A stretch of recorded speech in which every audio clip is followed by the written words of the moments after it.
I think this is an amazing night. So let me introduce our guest author, Stephen Starring Grant, who spent over 25 years as a marketing consultant and behavioral economist, working with Fortune 500 companies, including names you'll be familiar with: IBM, Prudential, Jaguar, and Burger King. He's born in New Orleans. That's a great fact. And raised in the Blue Ridge Mountains here in Virginia. An Eagle Scout. We got some of those in the house. Who has returned to his hometown of Blacksburg, Virginia, where he lives with his family. I'm also going to share the avid fisherman that believes that the New River may be the greatest smallmouth bass water on the planet. That might be strong language around here. I know the James is not bad. But beyond that, you can talk to him about the bass fishing later, or you could talk tonight because this is a conversation. He's here tonight to talk about his book, MAILMAN, came out this past year, My Wild Ride Delivering the Mail in Appalachia and Finally Coming Home. Let's give Steve a warm welcome. Thank you, Mary Katharine, and I wanted to thank the folks at WMRA for hosting this event, Pale Fire for having me. Thank you all that came out this evening, and for the folks that just came here to drink beer, I'm going to issue a blanket apology. They always find us interesting, right? Okay. There's something to learn about. I've got my work cut out for me. All the time, yeah. Right? You know, there's something about our fascination with mail. And I talked to a number of folks in the audience tonight who were drawn here because they are fascinated with mail. Do you have any reason? Do you know why?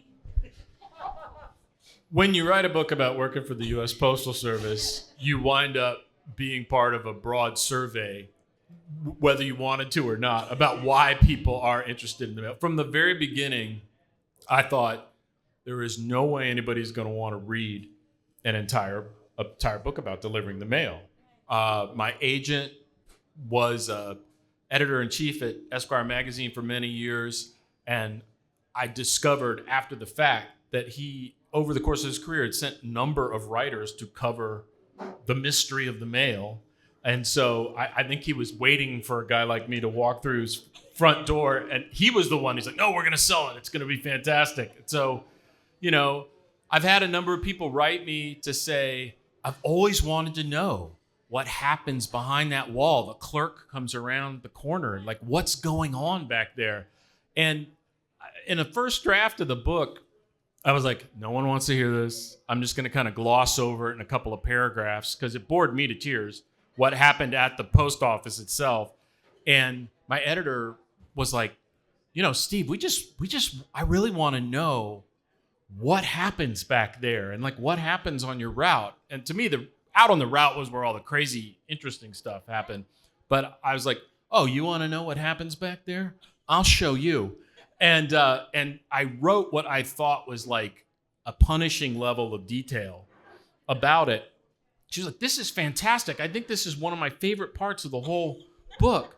And I've had many, many people write me and say like, oh, and I'm learning about casing the mail and the different classes of mail and how forwards work. I was like, have you considered a career with the United States Postal Service? Because it was pretty tedious, but I think we should charge for a demonstration of casing the mail a little bit later tonight. You have a beer and show us. My one party trick, if you've ever been to the Transportation Museum in Roanoke, where they have an old mail car there. And so they would take all the mail that was going to be down the line, and it would be sorted by the clerks as they were en route. And it was my one party trick with my daughters was it was just like they were timing how fast they could sort. They had a thing where you could sort the mail there. You could case it. And they were like, all right, Dad, show us. And I was like, okay. And I smoked them. And they were like, wow, you really are fast at sorting the mail. And now it's my job at home. It's like the mail comes in and Alicia's like, sort out all the junk mail. And it's like, that's unforwardable bulk business mail, actually, babe. But so now I'm stuck with it. Yeah. All right. So take us, I think the power of your book, beyond the fact that I hear so many book clubs who are discussing it, there's so many topics in your book. The power is looking at a time that none of us can forget. And so we all remember where we were in March 2020. I remember our books and brews, where the next day we were shut down. Where did that find you? Well, it found me in the Charlotte airport, and I was not a lot of places you can fly to direct from Roanoke. When the flight to LaGuardia in New York, where I do a lot of business, fills up pretty quick. I had a last minute trip, so I was going to have to fly down to Charlotte first, do a connector, and then get up to New York. I got to Charlotte, and it's one of those things where I've spent, unfortunately, a lot of time in the Charlotte airport, and I got, even just walking off the jetway, I was like, where is everybody? It was like a science fiction movie. And then on my way to the club, my partner at work calls me. She's like, there's no meeting today. You can turn around and go home, which is a thing I was like, is that a thing I can do? Could I trade in the second half of my ticket and go home? And I walked into the Admirals Club, nobody there. And the woman behind the desk said, it's everybody today. All I'm doing today is sending people home. And everything's shut down. And I remember thinking, I don't know what's going to happen, but it's going to be weird, and it's probably going to be bad. And I I spoke at the National Festival of Books this summer, and I was on C-SPAN. Excuse me. You're big when you're on C-SPAN. And but John, lovely man, the host of their book show, interviewed me, and I got off stage, and these two women were like waiting for me. And my wife was with me. She's like, "Are these groupies? What's going on here?" And I was like, "I don't think this book produces groupies."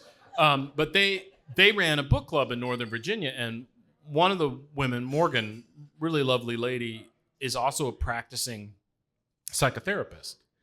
And she said to me, I read your book, and what it reminded me was that the pandemic really sucked. And I thought, like, well, if the therapist says it, it's, that's your that's your clinical opinion. But it was, she's like, no, and I am dealing with clients that it was a traumatic time for them, and I have them read your book. And so I thought, well, at least in that regard, it was an honest record of like what it was like to live through that time. Maybe everybody didn't deliver the mail, but I was on the other end of what a lot of people were stuck at home. Right, which is what extends beyond just talking about the mail. In your book, you talk about where we're at, all of us. And the pandemic is one of those things that we still are working at grappling with, I feel like. But how did you go from that Stephen King moment in that airport to ending up at a mailroom? Yeah. So I was laid off. I needed health care. The outfit that I was with at the time, the Cobra, was just like eye-wateringly expensive. And so I was like, okay, I'll just get a job. Like I'd always done my whole life. And nobody was hiring. Nobody was hiring. And in the Virginia Unemployment Commission, you have to go on their website and fill out like, okay, these are the jobs I applied to. And it was always some weird like aerospace defense industry thing in Northern Virginia with just like, Matrix Controller 3. And like, and so I applied for them knowing I was not going to get them. But these letter carrier positions at the Postal Service kept coming up. And I started reading into it, and I was just like, oh, we have federal health care day one. And wound up you had to take a very strange psychological battery, and did that. And there was some skills stuff that you had to do. And I was, you're accepted to the Postal Academy, a thing that I did not know that there was. But you in a building at the Processing and Distribution Center in Roanoke, there is on the top floor a postal school. And you go through a week of basically classroom work. Then you go to a practicum for your craft. There's 4 crafts. So there's the rural carriers, city carriers, clerks, and then mail handlers. And so we were all together, and then the rural carriers had to go off to their classroom, and the city carriers went off to theirs. So city carriers like a uniform postal worker, right? And it's a looser, a little more provisional operation with the rural carriers. You could wear whatever you wanted. A lot of times you're driving your own car, which we can get into in a bit. Yeah. But then your final exam is you had to case the mail, and then there was a hallway. In the FBI, when they always show Hogan's Alley and the bad guys pop out, this was like the mailman equivalent of that, except that there were no dogs. There was a lot of missing detail actually from this, but down this hallway there were all these mailboxes screwed to the wall. And you had to then deliver the mail, and there was outgoing mail that you had to collect and all the rest of that. And so that was your final exam. Yeah. How difficult to get into the mail service? Apparently a lot harder than I thought it was, because when I went on Reddit later, there's a USPS Reddit, and it's not for the citizens, customers, but it's like for people carrying the mail. And there's always people on there going like, I applied, but I couldn't pass. I couldn't pass the psychological exam. I couldn't pass the skills test, and people, I'll try again. I tried 4 times, but I finally got in the 5th time, and which is a level of dedication which would serve you well as a letter carrier.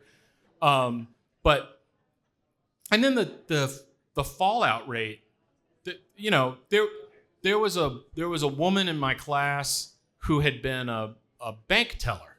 And so when the pandemic closed and her little bank I think it was in Ferrum, shut down, and so she was there, and like she made it through the first week and then just wasn't there the second week. And I asked one of the instructors, she's just like, I don't know, sometimes they just stop coming in. And so she didn't make it. And the day I started, the day before, a woman had gone through all 2 weeks of training, had done her ride along with a career carrier, done 1 day, and just exploded into tears and was like, I'm out, and just never came back. And that, I'm not saying that always happens on the first day, but there were a lot of people that just like do a week or so. When I left, finally at the end of my year, and I told my supervisor, Chris, I was just like, hey, I wanted to give my 2 weeks notice. He was like, and you don't have to do that. You're good. And I was like, there's no handover of responsibilities. I'm not going to cross-train anybody. No. He's like, I really appreciate you telling me that you were leaving. A lot of times people just stop coming in. And so I was just like, you're welcome. But it felt weird. It felt really anticlimactic. I just thought it was going to be like, a big moment. Chris and I were going to talk. But he did say, like, you're a good carrier. Anytime you want to come back, you can come back. I didn't have the heart to say, like, Lord, I hope I never find myself in that circumstance. But I appreciate it, Chris. Thank you. Well, we'll get to that. We'll get to whether or not you'll return.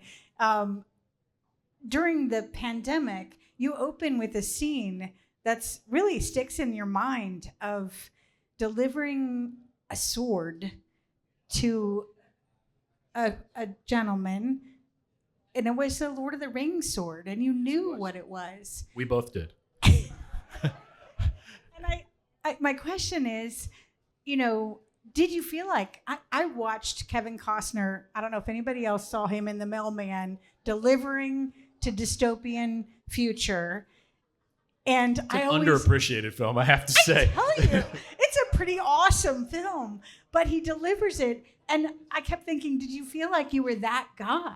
I mean, there were a lot of times I felt like I was that guy. It felt like I was in a dystopian kind of future, and I delivered a lot of weird stuff. I mean, like if you trapped at home had the sense that maybe the country was slowly losing its mind over the course of the pandemic, I'm here to tell you in a much more cross-sectional way that was absolutely the case.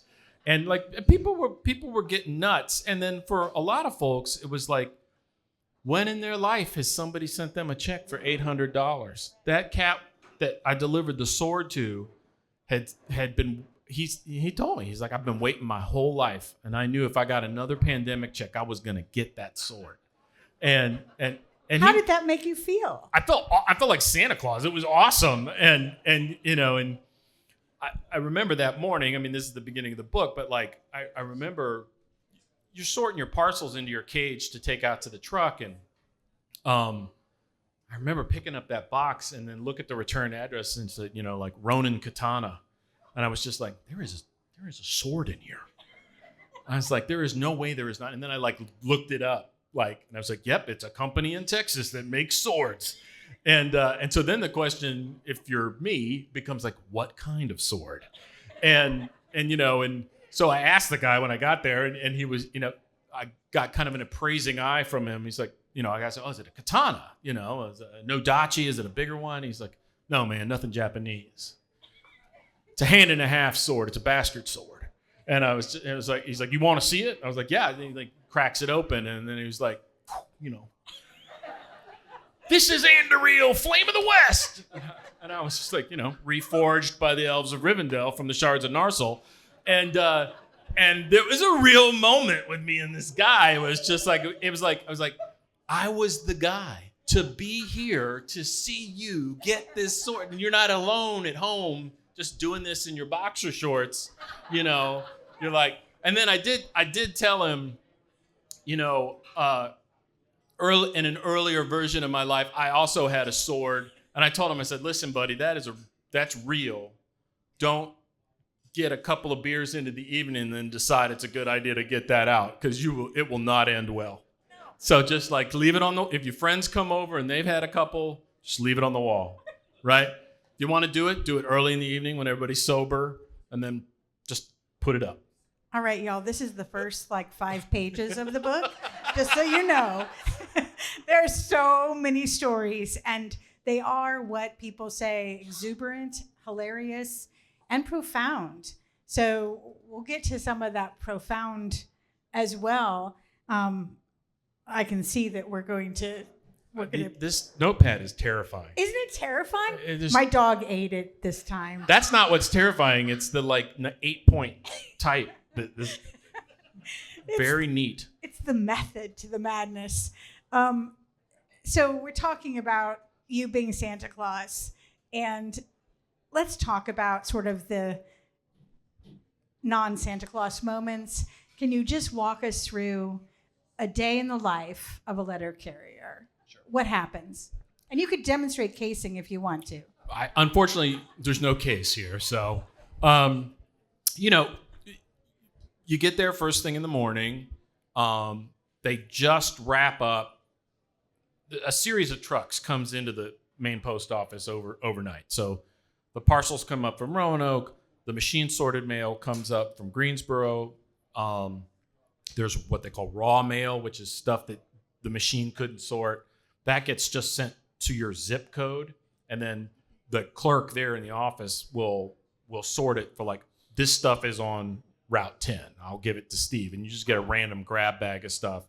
And so you have to case that. You have to case all your flats, which are your magazines and large manila envelopes and that sort of stuff. You'll get, let's say it's the day of the week that Sports Illustrated comes out, right? It's like all the people on your route there'll be one big bundle of Sports Illustrated. And so you open that up and you put all that into the case. The case is a pigeonhole for every address on your route. And so you sort of assemble your whole route in route order. And then you very carefully load all that into your trays and get all that into your truck. Same with the parcels. And, it's like there's no way to look up it's not like Battleship where it's just like, oh, G9. It's like where is E6 Plantation Road. Like, okay, like you have to know like that's an apartment block and you have to know what building that is. And until you memorize the route, it's just, in computer science terms, it's just a brute force search. You're just sitting there holding a letter going down the case until you can find where it goes. And you watch a carrier that's been their route for a couple of years, and they're talking with the person next to them. Hey, Clarice, what'd you have for dinner last night? Bang, bang, bang, bang. They're not. It's like not even a conscious process as they're sitting there doing that. All that goes into the truck. You get out on the route. You now disassemble that in route order as you go. You're picking up everybody's outgoing mail. Then you come back to the office.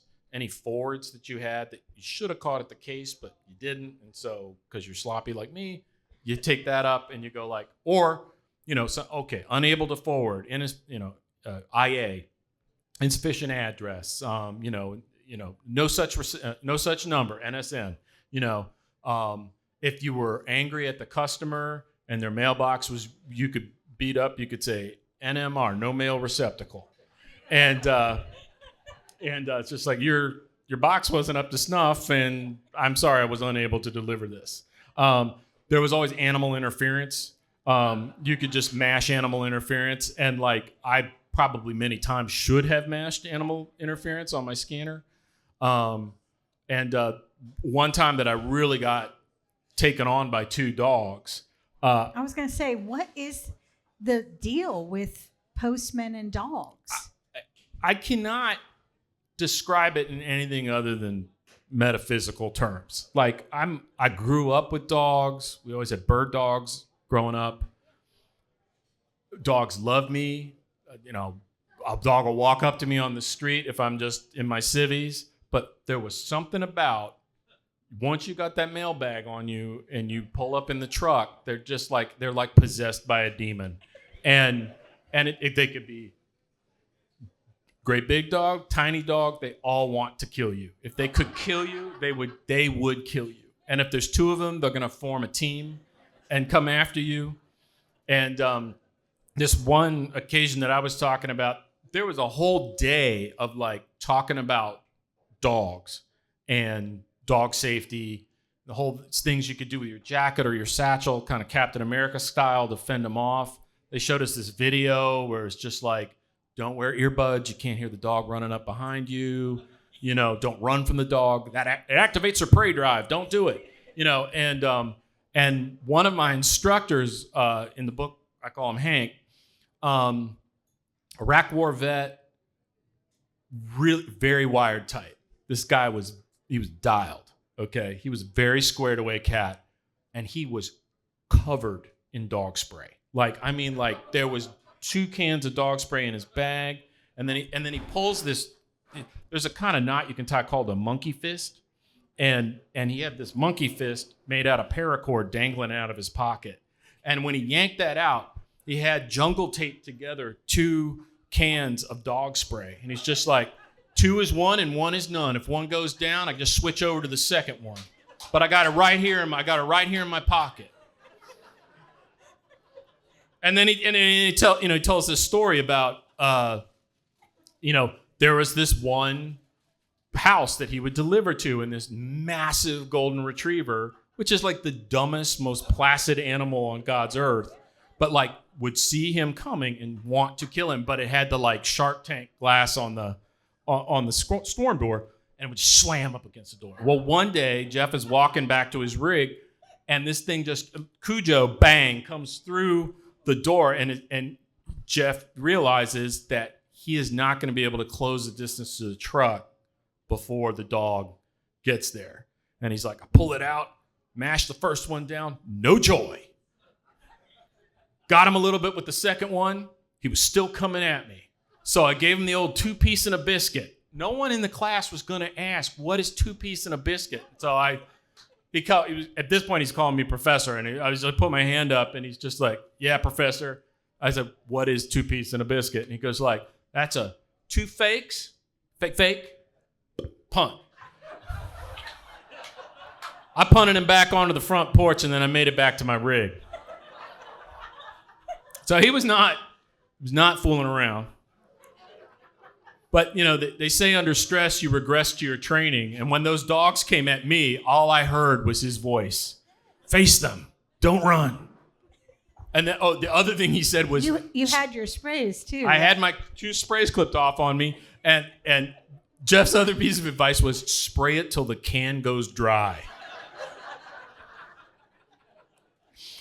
Which I did. And then when I got back to the post office, I told the regular on that route, because I was just running parcels, and so I told the regular, like, that one dog that's down there,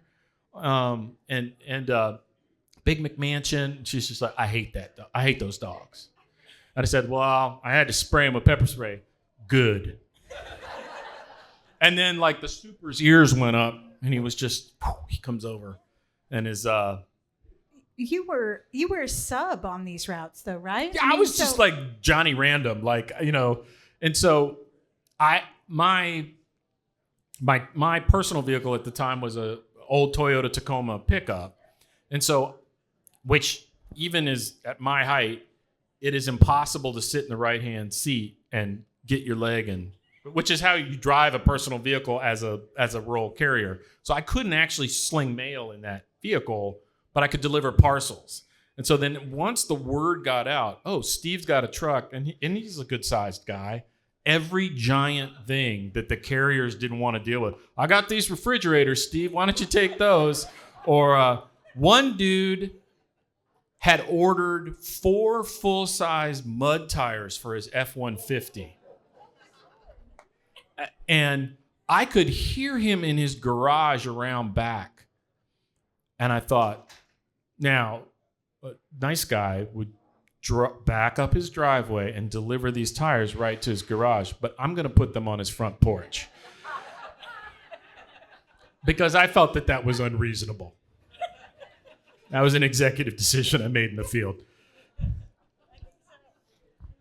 How well do the carriers know their customers? I mean... They know everything. They know absolutely everything. Think about like the box of something you got delivered. I was reading that and I'm going, holy, they know you. Oh, they know you. My first day on the job, I meet my regular cash in the book, and I have an office. I had my little office down in the Corporate Research Center at Virginia Tech, little one-man office, is on Route 10, which was my route. And it was the place where rookie carriers went to die, because it was like a real maze of like identical brick and mirror glass buildings. And so they're like, hey, Steve knows he works there. We'll send Steve there. And I came up to him and go, hey, I'm Steve Grant. And he goes like, Steve Grant, Animal Spirits, 1872 Pratt Drive, Suite 1660. And I go, yes, that is me. And I was like, what? Is this guy a weirdo? But then literally that same morning, the woman that carried my mail to our house up on Brush Mountain, she goes, and I heard the woman in the case next to her going like, who's this new guy? And it's just like, I don't know what he's doing here. He lives in a great big house. They've got 3 cars. He's got 2 little girls. His daddy's a professor over at Tech, and he's some kind of economist. And I got The Economist. I am, in fact, some kind of economist, but he's like, he's some kind of economist. I don't know what he's doing here. And a rumor started that I was actually like with the Office of the Inspector General. I think they've got him here spying on us. And then apparently, Dustin, it was my regular, and Dustin told me later, he was just like, people told me that, and I was like, look, this guy is not with the OIG. He is not good at delivering the mail. He's no good. How did that work as far as that perception coming in, from what you had? They knew you. They knew you were an economist. You had been in a white-collar job. Oh, yeah. And how did that transition? I showed up. Look, there's like unforced errors. I mean, there's that, and there's nothing I could do about it. I showed up for my first day at work carrying my leather briefcase and a cup of coffee. Like we're going to do a quick huddle.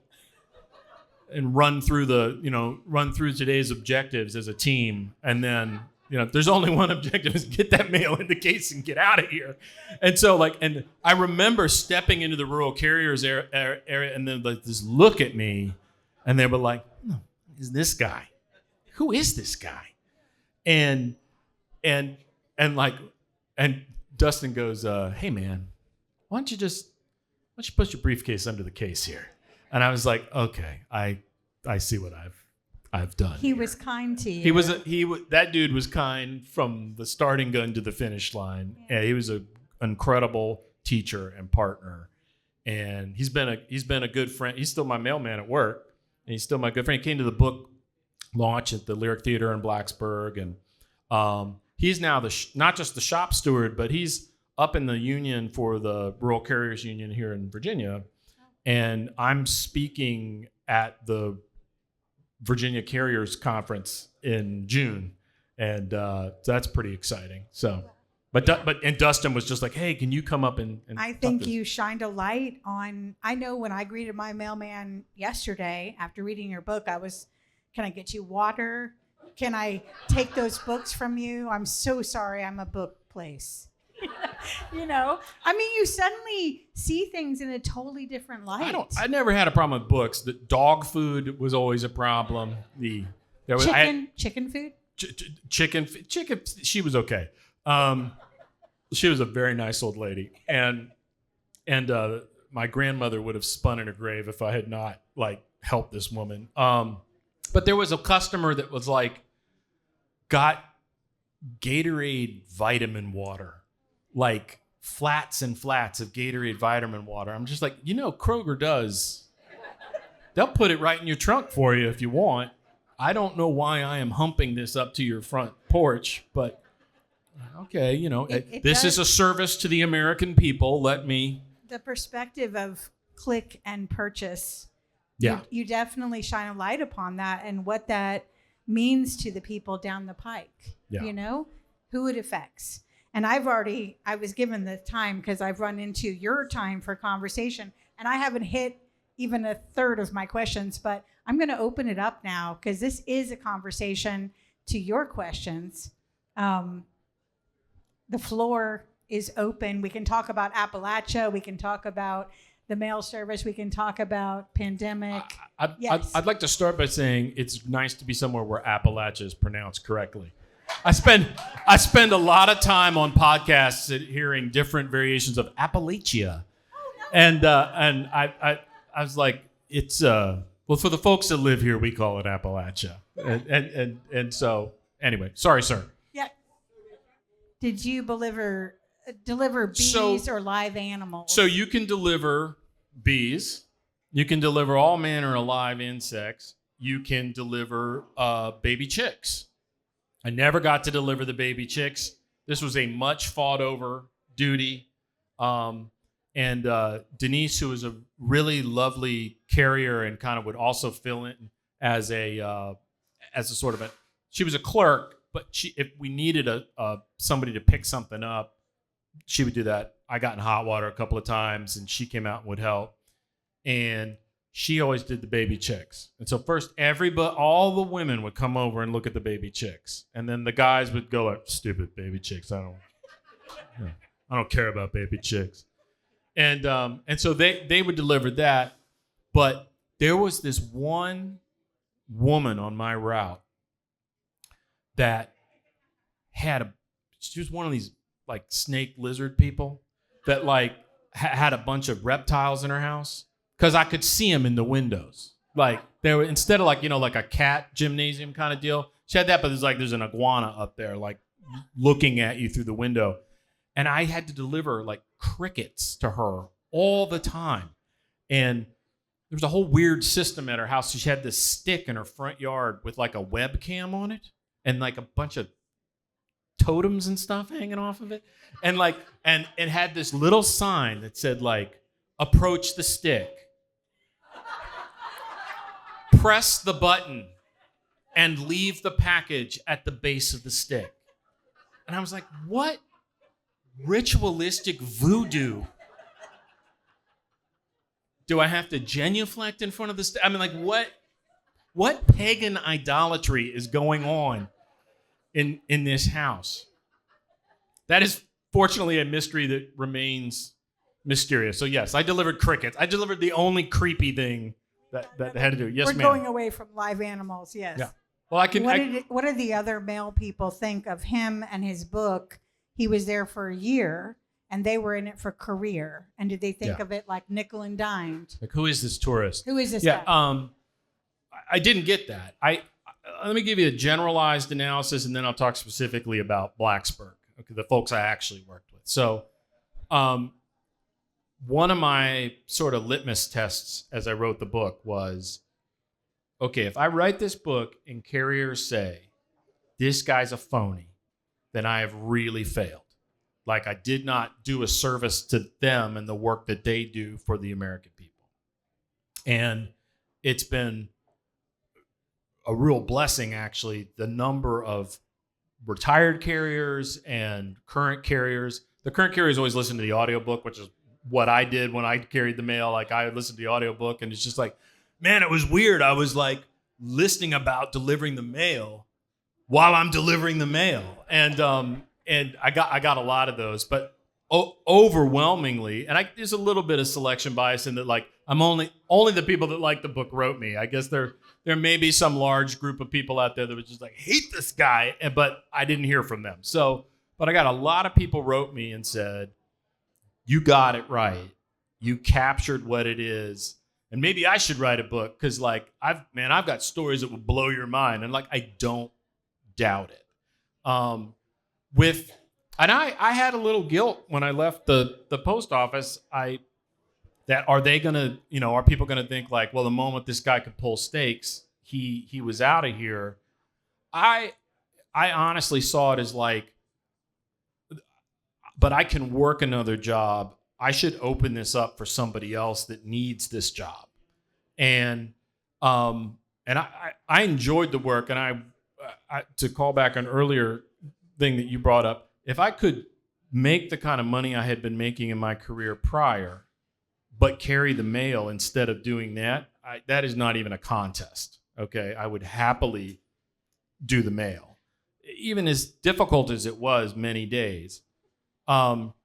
But the folks that I worked with were really happy for me. And, I would run into them around town, and they would say, hey, we heard you got a really good job, like what you were doing before. And I was like, yeah. And there's like, oh, that's great. I'm so happy for you, And so, I don't know. I think this would be true of any post office. If you showed up and did the job and were on time, and when you were scheduled, you were there, and when they needed you some days because they were shorthanded and you came in and helped and you did the work, man, they would take all comers. At that point, you were on board. You were part of the team. And I've had some people write that were retired carriers say, I know you did the job because you can't make up what you're writing about in this book. This is not tourism. There were many points it sounded like absolute hell on the job.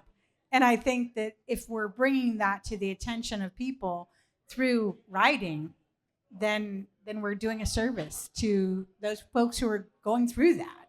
One axe I did have to grind as I wrote the book was like this kind of latter day vision of the mailman is like Newman, or right, like I'm going to take my 3-hour union break now. And it's just like, it's just not reflective of the work. And I wanted people to know, it's just like, I just want you to know that in all weather, year round, I have a picture on my phone of the day after Christmas.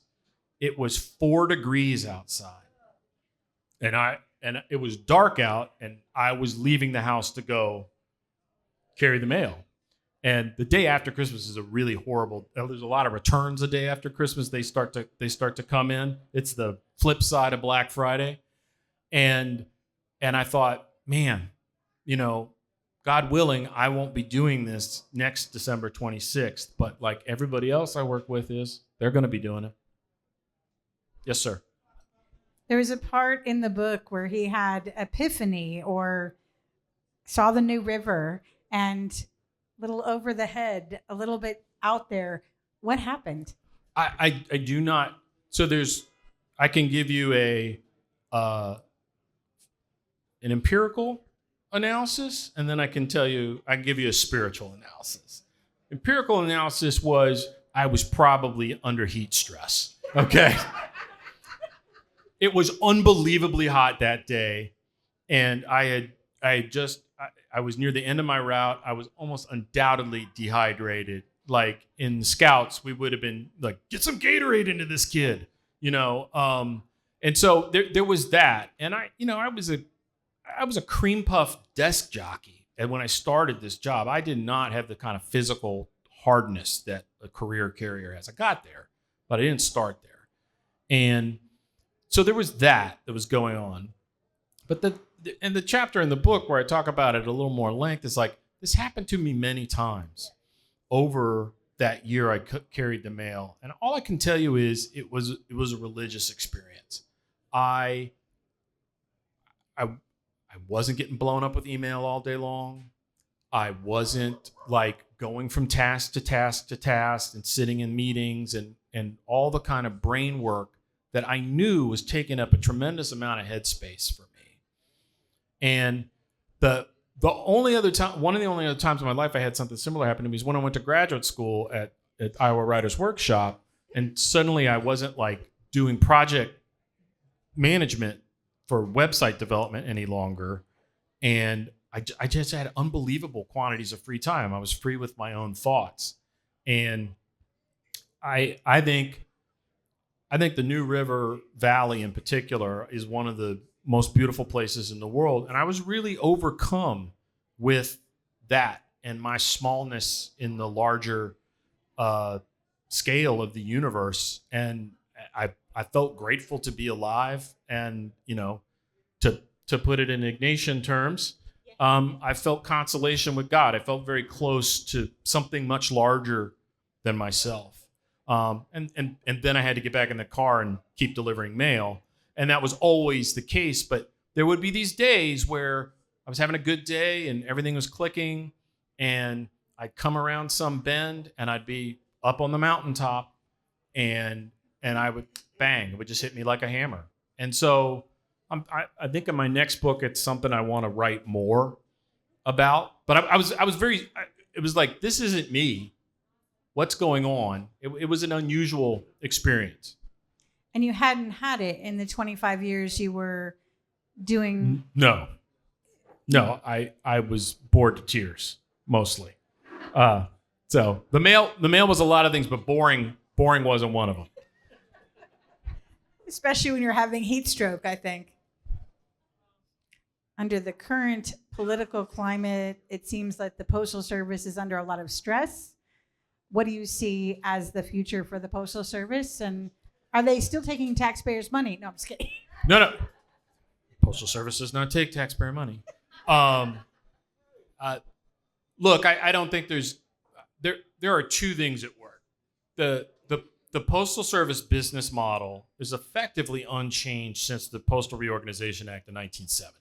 Okay, so back in the late 90s, early 2000s, really before the internet took the central place in our culture and economy that it has, there was a lot of first-class mail and a lot of periodicals delivered every day. That was their bread and butter, and the rates that are set for the post office are set with the idea that like that's a steady state phenomenon, that it will always be that.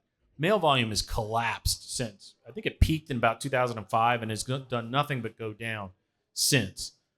Because of how it is organized legislatively, they are not allowed to restructure the way that a private firm could. For all this talk about like, well, they only ran it like a business, but they can't. First off, it's not a business. It's a service to the American people, but they are not allowed to change their rates without a congressional approval. They are not allowed to alter how they deploy their capital, any of that stuff. So there's a business case issue, business model issue with them. It is absolutely true that this administration in its previous incarnation is hostile to the Postal Service. They do not have, in my opinion, good actors who are there trying to make the postal service at the board of governors level and the postmaster general. They don't have people in there that are genuinely trying to get the postal service to work for the American people as a service, right? And so they haven't been able to buy vehicles that make sense. They haven't been able to hire like they need to. They haven't been able to modernize. You know, if you look at a Amazon distribution center, there's a lot of robots in there, right? They are, if you were able to give postal carriers a truck that in the morning was loaded with all the mail ready to go, which is an entirely automatable task, right? You could have that much more mail delivered that much more cheaply. But they don't do it. I was on a podcast with a bunch of city carriers, and I'm not going to get into a policy You've monologue here. You've engaged the economist here. Yeah, sorry. Note these shift in diction. My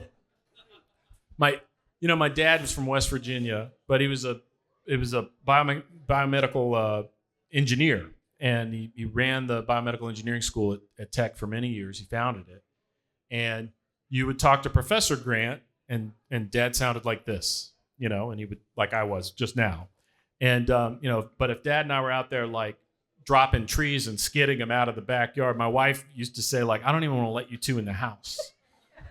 Neither of you sound like you've been inside a schoolhouse, And so I think, but the other fact of the matter is the Postal Service is in Article 1, Section 1 of the Constitution. The Congress shall establish a post office and post roads.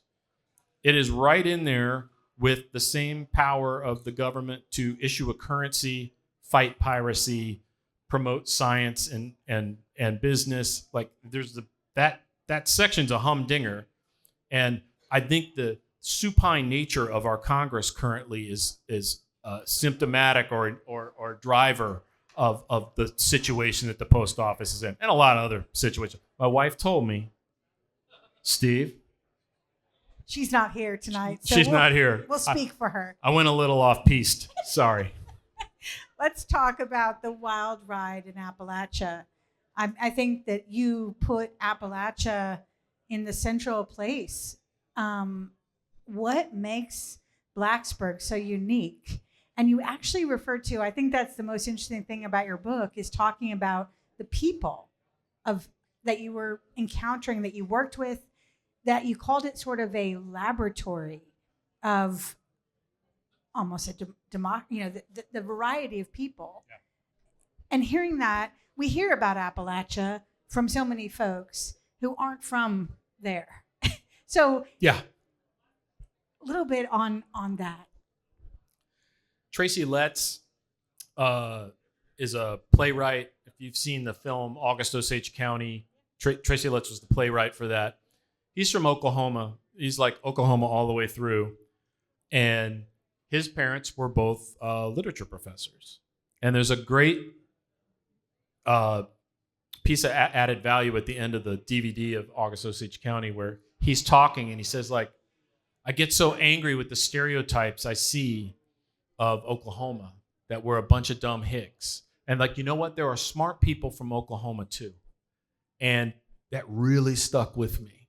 And I realized he had articulated a problem that has just the boneheaded, uninformed way in which Appalachia has been. And I there are a lot of things J.D. Vance, I would have to give the man his due, got right in his book. But the thing he got wrong was like, that's not the whole story.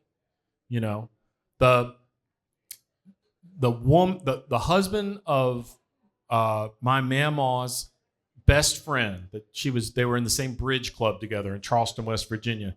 He invented 7 insecticide for Dow Chemical, right?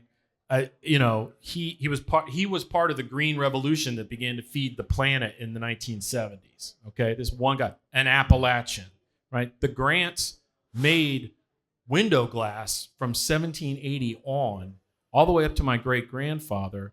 If you see float glass, in a window here around town in an older building, it's like it is a good chance that a Grant floated it and cut that.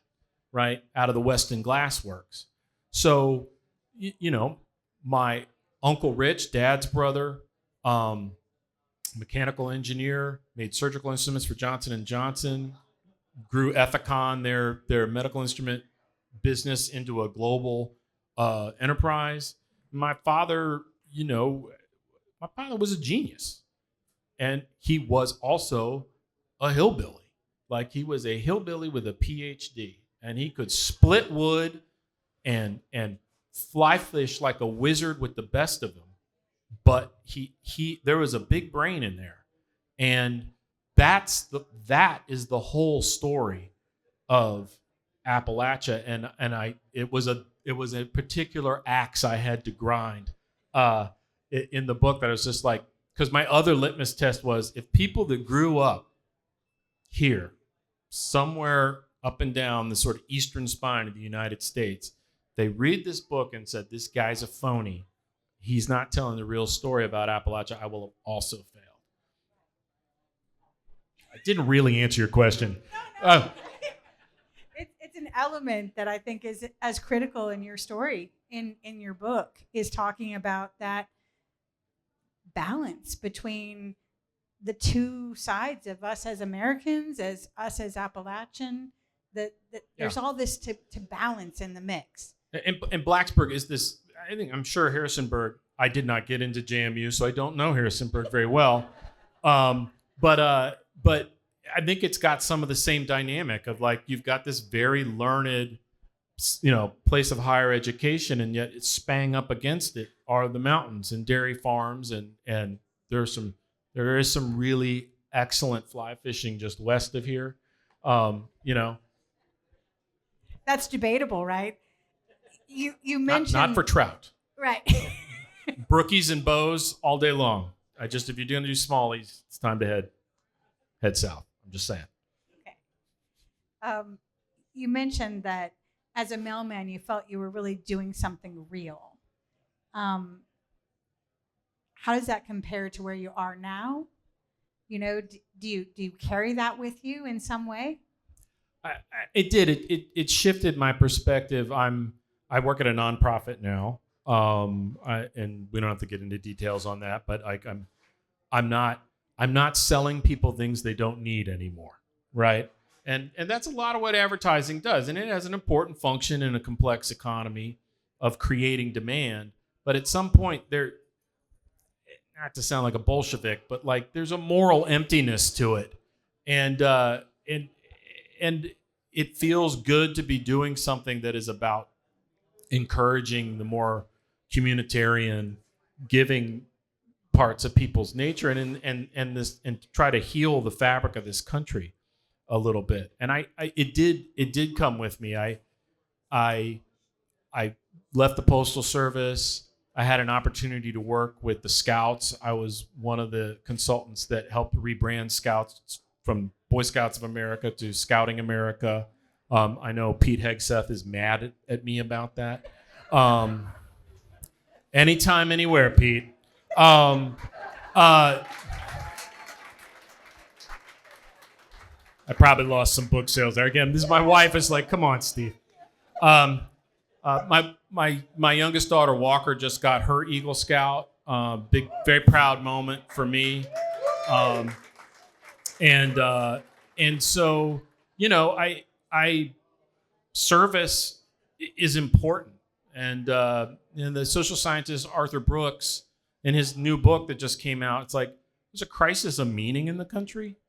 People get up in the morning, they go through their lives, they're going through the motions, and they're like, why am I doing this? And there is a difference between distracting yourself from, the burden of being alive and being conscious, and then knowing that you made things better for somebody. And it doesn't have to be, you don't have to be Mahatma Gandhi. Like, you can just coaching a soccer team, being an assistant scoutmaster, picking up trash, helping your neighbor who's older, with their trash can, they're just looking out for the people around you is what has made this country great, not other stuff. I'm sorry, it took a turn. That's the way we end this, I think. I'm going to be in hot water on this one. That's the way we end this. I'm so glad you were here with us Thank tonight. It really has been a fantastic conversation and a great ending for our series. One other question. Are you writing another book? You mentioned something about writing, so I just want you to tell us.